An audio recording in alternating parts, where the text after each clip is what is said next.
There have been many champions in the 15-year history of CWF Mid-Atlantic. Many internationally acclaimed stars have passed through these doors.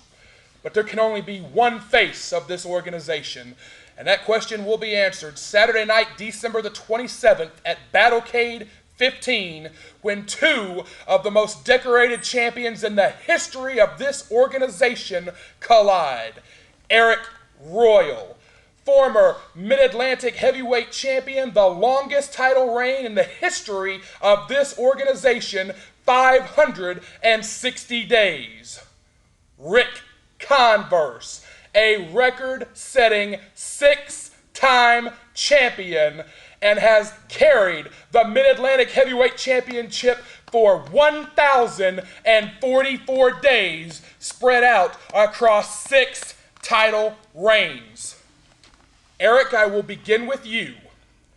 Did you inherit the throne once Ric Converse's time had passed, or did you surpass him and take the throne by force? You saw where I started at. You saw how hard I worked to become the man, to become the Mid-Atlantic Heavyweight Champion. Did I inherit the throne? No. Of course I surpassed him. And now I watch the throne. And I will forever watch the throne. So there's your question. There's the answer to your question right there, Brad Stutts. Yes, I surpassed Ric Converse. He did not give me anything. I took everything. I earned everything that I got up to this point. And I will continue to do that. Ric Converse, 6-time Mid-Atlantic heavyweight champion, but in the 2 years that Arik Royal's career has skyrocketed to stardom, you have not seen championship gold. You have not seen the Mid-Atlantic Heavyweight Championship in a long, long time. This bout will determine who is the face of this organization. Does that mean more to you at this point in your career than the Mid-Atlantic Heavyweight Championship? I'm not even going to say that it necessarily means more, but it's the fact that I was already the face of this company before he ever even stepped foot in the ring for years. I already had numerous title reigns before he ever even had his first match.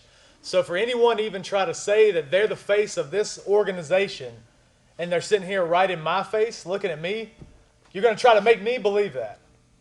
There's no way, okay? Because 6 times, and everyone could say, okay, well, yeah, you got beat 6 times. Well, yeah, I did get beat 6 times. But you've gotten beaten 1 time now for the title. So now we're going to see how you respond if you're going to be able to get back the title again. And again. And again, and again, and again, like I have. See, here's the difference, though, Ric Converse. See, when I get it back, because I will, I'm not going to keep losing and winning. I'm going to hold it for another 560 days. I may hold it for another 1,000 days. Because you know why, Rick? It's a dog-eat-dog world out here. And in this situation, you're a Maltese, and I'm a pit bull off his leash. So at Battlecade, you better be ready, and you better hope. You better hope it's the Ric Converse from when I first started. Because if it's not Rick, I'm going to eat you alive. You can ask anybody that's been in here with me. You will not come out the same, Ric Converse, when you leave here on December 28th. Well, the Battlecade match, you got to understand, this is Battlecade. Yeah, you did right. Yeah, It's the match. Battlecade. Who has main evented Battlecade more than anyone? Yeah, you have. Who went in as champion or left as champion numerous times? Yeah, you have. It was sure me. Have. Yep. So this is the event. This whole event became something because I was the one building the brand. You did build it. Rick. What were you like? You were probably still in high school when I was already defending the title at Battlecade. So I mean, you're coming in. I'm not taking anything away from you. That's what you. But it seems like you are because you did start your career before me. You did start your career before me. But then in half of my career spans half of what you've done. You've been here twice as long as I have, right. And I've already accomplished Just about as much as you have, Ric Converse. No way. And there is no damn way. You bet your bottom dollar. You bet your bottom dollar. This is the only beginning of Arik Royal. You've only seen the beginning, Ric Converse. So you've accomplished more than me. Like I said, like we have not seen how you react to all the adversity yet because you've lost your title. You can say it was a lot of people in the ring, a lot of things going on. Oh, no, I've been in those excuses. situations. No, I'm just saying, but some will. Some will say that. But how you respond to that, okay? How you respond to it whenever people still come in. And again, I haven't held the title, I think December of 2010. Yeah, it's been a while. Yeah, it's been a while. It's been a while because who's had it just about, when you lost it, who's had it just about that long? Yeah, you're looking at it right here. Because I've been distracted with other situations. Yeah, distracted. But here's the thing. Yeah, distracted. See, I've been focused. See, you want to be the face of the company, but yeah, you get distracted and get sidetracked. Where my mind is on one thing and one thing only, Ric Converse, and that's being the damn best when it comes into this ring. I don't care if it's in here, I'm in here with Trevor Lee. I don't care if I'm in here with Roy Wilkins, and I damn sure don't care if I'm in here with you. I'm going to prove to you and to whoever's across the ring from me, and whoever's in the crowd, whoever's watching around the world, that Arik Royal is the damn man, and that he is a walking, talking instrument of destruction. You seem very defensive whenever the name Ric Converse comes up. And when the tensions between the two of you first erupted at the CWF Rumble, it was you that escalated the situation, Arik Royal. Point blank, are you so defensive when it comes to Ric Converse because for the entire time that you carried the Mid-Atlantic Heavyweight Championship, people compared you to his success? No, I'm not. I'm not defensive because of that. And the whole Rumble thing, yeah, it was blown out of proportion, but it was in the heat of the moment. It seemed like Rick was after me the whole time in that match once I hit him in the face accidentally. And then ever since that point, it seemed like he was out for me to throw me out the whole time. But like I said, I look past that. It's a spade. A spade is a spade. Every man for himself. Exactly. Right? But let's go to that tag match, Rick. Let's go to that tag match where you cost me a shot at Roy Wilkins. You cost me a shot to get. You cost me a shot. You're the one that got pinned. You're the one that has your shoulders on the mat. Wait, if I remember right, wasn't I right over there and you positioned me and shot me? I remember you positioning me in the way.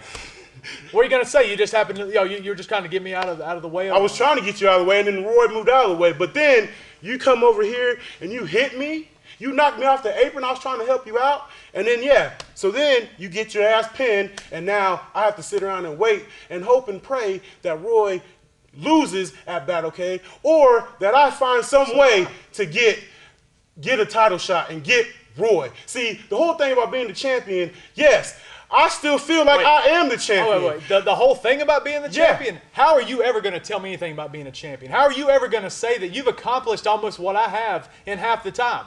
How many world heavyweight titles have you won?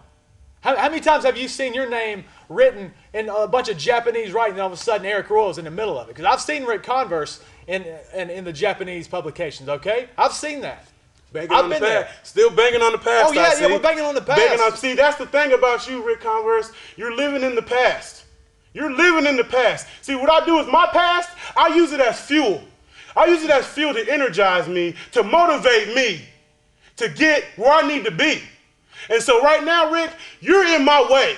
You're in my way of where I need to be. And in December 27th, Ric Converse, at Battlecade, the show you helped create, the event you helped create, I'm going to embarrass you and I'm going to beat you. I'm going to beat you like you've never been beaten before, Rick. You've been to Japan. You've wrestled all these people in Japan. You've wrestled world champions, but you ain't never wrestled me like you've seen me right now, Ric Converse. And I promise you, when you look me in the eye, right now, and on December 27th, when you look me in the eye, you're going to see the same intensity. You're going to see the same fire. And then you're going to realize that you're in over your head. Because there ain't no damn way that I'm walking out of Battlecade a loser. You understand me? It seems like you got a lot of tension. Is it because maybe even though I haven't held the title in 4 years, people still come up in the locker room, they walk up to me and say, "Hey champ, how's it going?" Is that what it is? Oh, no, that's not at all. Oh, no, I think it might be. Because you know, just like anybody else is, if I'm in a title match situation, doesn't matter when, everyone knows. It might have been 4 years, it might have been 2 years, don't matter how long it is. If I'm in that match, they know there's a chance I can take it back like that. Okay. And you know it. Okay. Well, I want you to have that mindset at Battlecade. I want you to have that mindset I will against have a that title Battlecade. match. Because if you can take it like that, I want you to take it from me like that. I'm going to. You are? I'm going We're to. going to see. Right here. We're going to see. Right here. Yeah, right here in the middle of the ring, Ric Converse. Right here.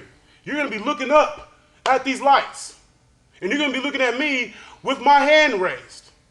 And then you're going to realize that I'm the face. I'm the face of CWF Mid-Atlantic. I worked to become the face of CWF Mid-Atlantic. And I was working for years before you were here, claiming to be the face. Yeah, claiming. The face. Claiming. I'm claiming, right? Yeah. See, you understand. Let me. Here's what it boils down to. Because you know why you're the face of this company? Why? Because your boy Danny Cross. I knew where this was Your going. boy Danny Cross. Because Ric Converse come back, beat Chase Dakota. Who's the first one in here to congratulate you? William Cross. Yeah. When I was out here whipping your ass, who was out here to break it up? William Cross, because he's protecting you, Ric Converse. And who was the first person to try to bring that up? Just like all the people in the past. You see, I was already going through this, like I said, right when you were breaking in. There was a bunch of people. And I've seen it. No, listen. And I've been here and I've seen it. Listen to me. There was a bunch of people who were crumbling under the pressure of being champion that wanted to find a reason to say, oh, well, why does Rick get everything? Why is it all about, this is what? CWF stands for Converse Wrestling Federation. Why? Because he's got William Cross in his back corner. He's got William Cross on his side. Let me tell you something. He was on my side, but he wasn't on my side trying to protect me, trying to do anything. He was on my side because he knew if anybody was going to be the face of this place, if anybody was going to help take this to another level, it was going to be me. That's why. Don't even try that excuse of, he's in my back pocket. So where is he at now? Where was he at when you had other things you had to deal with when I was carrying this company? Where was he at? Oh, you don't know where he was at because he didn't believe in you at that point, Rick. Are we really going here? Okay. No one, including Arik Royal, will minimize your accomplishments and everything that you have meant to this organization. Right. Yeah, you're right. I will not. But I want to close with you, Rick. Point blank, with Arik Royal sitting right here with the entire world watching. Answer your critics. Answer those who say that you have gone soft, who say that you are not what you once were. What's your response to that? I mean, all these people have been saying that I've gone soft, that I'm not the guy I was 10 years ago. Well, I'm probably not the guy I was 10 years ago. But does that mean that I still can't be just as good as I was 10 years ago at any point in time? As far as like Battlecade? Yeah, I can be. Now, what? Because I'm 34 years old now? Yeah, I'm not the young guy I was. This isn't 10 years ago. I'm not living in a bunch of past like Eric thinks I am. Yeah, I do bring it up, but I bring it up whenever I'm being brought down in a way to where I'm not what I was and this, that, and the other, just to remind somebody, hey, at any point in time, I can still do whatever I want to do in this ring with whoever I want to do it with. And I can still become a champion. I can still do all this. Is that what you're looking for on December 27th to remind everyone? Yeah, exactly. At Battlecade of all shows? I mean, come on, man. Like I said, I main evented that show more than anyone. For a while, I had an undefeated thing going there and everything. This is the show that I look forward to every year. You have always prided yourself on being in the main event at Battlecade. I always wanted to make Battlecade be like, our event in the Mid-Atlantic area. Not just in CW, like in the whole Mid-Atlantic area. When they say Battlecade, they know they're coming to the event. This is it. This is where it all goes down. This is where everybody finds out where they're at and what's going on. And I cannot wait. I really can't. Because like I said, I let myself get distracted in situations. I did. And I'll take the fault for that. And you had your run, and it was great. Keeping the title for that long, there's not many people who could do it. I couldn't do it in one single reign. But I've had 6, and I regained, and then I proved what I was about. So we'll see how you react to that. We'll see how you react December 27th at Battlecade, and then we'll see where you go from there. Yeah, you'll see too. Oh, yeah. You damn sure will see. It is experience and durability versus emotion and raw power. It is the two greatest champions in CWF Mid-Atlantic history, one-on-one in this ring, Saturday night, December the 27th, with no title belt at stake, but with the title and the honor and the pride of who will carry this organization into the future at stake, December 27th, right here at the Mid-Atlantic Sportatorium at Battlecade 15.